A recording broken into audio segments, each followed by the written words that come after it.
Bastille's Dan Smith joins me now. Dan, good morning to you. Morning, how you doing? I'm all right, thank you very much. First things first, you're actually about to complete isolation, aren't you? I am, yeah, today's my last day. What a great feeling.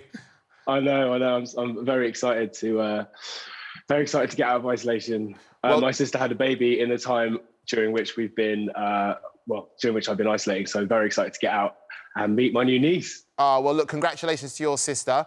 Love Not Thank War, you. which is on Sky Max tonight. Now, it's a unique combination, isn't it, of music and comedy? It is, yeah. It's in support of War Child, which obviously is an amazing organisation, helping children who are, in situations of conflict. And so they put together this amazing evening that we were lucky enough to be part of, with loads of stand-up and some brilliant music from loads of different artists and bands. And so, yeah, we just very, very happy to be involved and really excited for people to see it tonight. It's a really fun show. And tune in at 8 o'clock.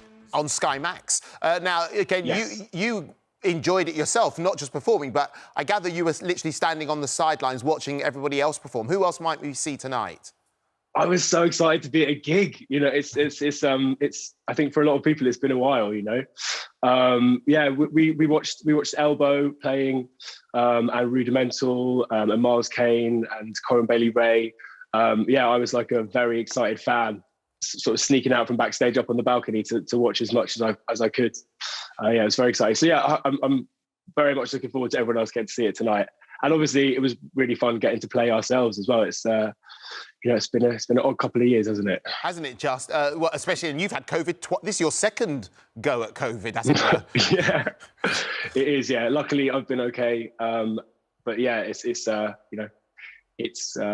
very real, and obviously it's kind of, particularly in London, it's pretty much everywhere at the moment. Absolutely. Well, look, you did the concert, you enjoyed it. It's not the first time you and the boys have got involved in supporting charity. How important is it for you to use your platform to help others?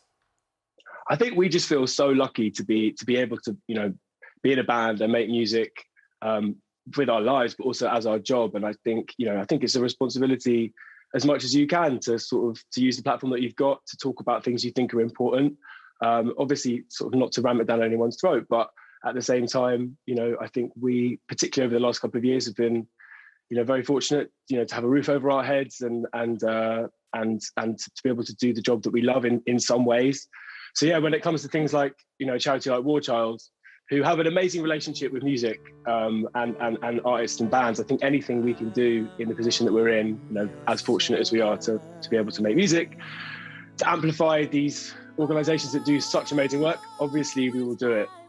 And obviously I can see that you're in London right now, and this, you sung on the Grenfell single as well, which obviously being a Londoner, or at least being in London, must have been really close to your heart. Yeah, of course. I lived in that part of town for a bit when I was a bit younger, and it's just absolutely heartbreaking seeing, watching that unfurl, and the sort of frustrations around the response and everything. So yeah, again, people often look at kind of musicians and artists becoming involved in charity with a bit of cynicism, but I think anything to sort of help people sort of stop and think about things that are really important for a minute, and hopefully kind of amplify a cause and potentially raise some money by doing something that's also doubling up as as diverting or entertaining for other people. It feels like a complete no-brainer. Do you know what, Dan? I think your T-shirt says it all, really. Your T-shirt genuinely says it all. Because it had a caption, I couldn't see that. Not war. It's Love Not War. These, I think, are on sale as like a limited edition merch piece for the gig tonight. So anyone that likes it and believes in this message, go out and grab one. It's a good thing. Love is a good thing. Look, you've also done an MTV special, I know. I didn't even know MTV still played music. I thought it was just all cribs and catfish. You've done an MTV special as well, haven't you? We did MTV Unplugged, which, when we were growing up, we were watching like the Nirvana one, and obviously like Jay-Z's done one, so many amazing artists, The Cure.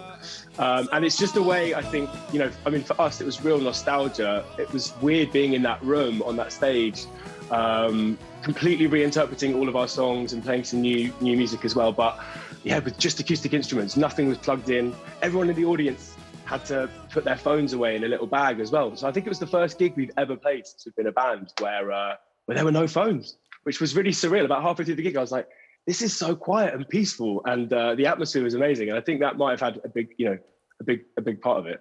In the moment, you've got to be in the moment. You've got a new album as well coming out, haven't you, next year?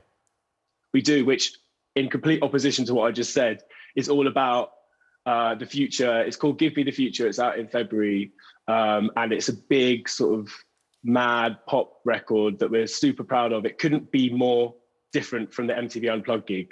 But yeah, we're really, really excited for it to be out and for people to hear it. And I think it's a bit different for us.